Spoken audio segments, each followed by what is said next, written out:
കൊലക്കേസിൽ ശിക്ഷിക്കപ്പെട്ട് 14 വർഷം ജയിലിൽ കിടന്നയാളെ വെറുതെ വിട്ട് ഹൈക്കോടതി. വിചാരണ കോടതി വിധിച്ച ജീവപര്യന്തം തടവ് ശിക്ഷ റദ്ദാക്കിയാണ് ഹൈക്കോടതിയുടെ ഉത്തരവ്. കൊച്ചിയിൽ കുന്നേൽപീടിക എന്ന സ്ഥലത്തെ റോയൽ ആർട്സ് ആൻഡ് സ്പോർട്സ് ക്ലബ്ബിൽ ഓണാഘോഷത്തിനിടയിൽ ചീട്ടുകളിക്കിടെ കുത്തേറ്റ് ഒരാൾ മരിച്ചെന്ന കേസിലെ പ്രതിയായ CG ബാബു എന്നയാൾ നൽകിയ അപ്പീലാണ് കേരള ഹൈക്കോടതി പരിഗണിച്ചത്. വിചാരണ കോടതി ജഡ്ജിക്ക് പബ്ലിക് പ്രോസിക്യൂട്ടറുടെ അധികാരം ഏറ്റെടുക്കാനാവില്ലെന്നും ഹൈക്കോടതി വ്യക്തമാക്കി. വിചാരണ കോടതി ജഡ്ജി ചീഫ് എക്സാമിനേഷൻ നടത്തിയതിനാൽ കുറ്റാരോപിതന് ന്യായമായ വിചാരണ ലഭിച്ചില്ലെന്നും അതിനാൽ കുറ്റാരോപിതനെ വെറുതെ വിടുകയാണെന്നും ജസ്റ്റിസുമാരായ വി. രാജ വിജയരാഘവൻ, KV ജയകുമാർ എന്നിവരടങ്ങിയ ബെഞ്ച് പറഞ്ഞു. 2011 സെപ്റ്റംബറിൽ നടന്ന കൊലപാതകത്തിൽ 2019 ഒക്ടോബറിലാണ് വിചാരണ പൂർത്തിയായത്. ബാബുവിനെ കോടതി ജീവപര്യന്തം തടവിനാണ് ശിക്ഷിച്ചത്. തെളിവുകൾ ശരിയായ രീതിയിൽ പരിശോധിക്കാതെയാണ് ശിക്ഷ വിധിച്ചതെന്ന് ചൂണ്ടിക്കാട്ടി ബാബു ഹൈക്കോടതിയിൽ അപ്പീൽ നൽകി. കേസിലെ മുഖ്യ സാക്ഷികളെ വിസ്തരിക്കാൻ ജഡ്ജി അനുവദിച്ചില്ലെന്നും ബാബു വാദിച്ചു. പബ്ലിക് പ്രോസിക്യൂട്ടർ ഇല്ലാത്തപ്പോൾ ജഡ്ജി തന്നെ സാക്ഷികളെ ചോദ്യം ചെയ്തെന്നും അദ്ദേഹം അപ്പീലിൽ ചൂണ്ടിക്കാട്ടിയിരുന്നു. ഇത് വലിയ പ്രശ്നമാണെന്ന് ഹൈക്കോടതി നിരീക്ഷിച്ചു.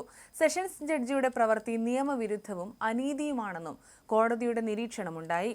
വാദം തെളിയിക്കാൻ സാക്ഷികളെ വിസ്തരിക്കാൻ പ്രതിഭാഗത്തിനും വാദിഭാഗത്തിനും അവകാശമുണ്ട്. ഇവിടെ ജഡ്ജി പബ്ലിക് പ്രോസിക്യൂട്ടറെ പോലെ പ്രവർത്തിച്ചു. തെളിവു നിയമത്തിലെ 165 വകുപ്പ് പ്രകാരം ചില ചോദ്യങ്ങൾ ചോദിക്കാൻ ജഡ്ജിക്ക് അധികാരമുണ്ട്. എന്നാൽ പബ്ലിക് പ്രോസിക്യൂട്ടറെ പോലെ പ്രവർത്തിക്കാനാവില്ലെന്നും കോടതി വ്യക്തമാക്കി.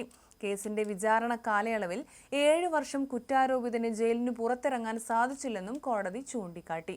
2012 സെപ്റ്റംബറിൽ പ്രതിക്ക് ജാമ്യം ലഭിച്ചെങ്കിലും പുറത്തിറങ്ങാനായില്ലെന്നും കോടതി കണ്ടെത്തി.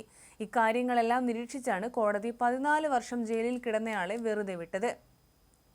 കീഴ്ക്കോടതി വർഷങ്ങളോളം ജയിൽ ശിക്ഷ വിധിച്ച കേസുകളിൽ ചിലതൊക്കെ ഹൈക്കോടതിയിൽ അപ്പീൽ പോകുമ്പോൾ തെളിവുകളുടെ അഭാവത്തിൽ പ്രതികളെ വെറുതെ വിടാറുണ്ട്. അങ്ങനെ 2024 കൊലക്കുറ്റത്തിന് വധശിക്ഷയ്ക്ക് വിധിക്കപ്പെട്ട് ജയിലിൽ കിടന്നയാളെ 10 വർഷത്തിനു ശേഷം ഹൈക്കോടതി കുറ്റവിമുക്തനാക്കിയിരുന്നു.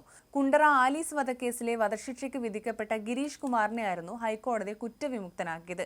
നിഷ്കളങ്കനെന്ന് കണ്ടെത്തിയതിനെ തുടർന്നായിരുന്നു കോടതി വെറുതെ വിട്ടിരുന്നത്. പ്രോസിക്യൂഷന് യാതൊരു തെളിവുകളും ഹാജരാക്കാൻ കഴിഞ്ഞിട്ടില്ല എന്ന് ചൂണ്ടിക്കാട്ടിയായിരുന്നു അന്നത്തെ കോടതി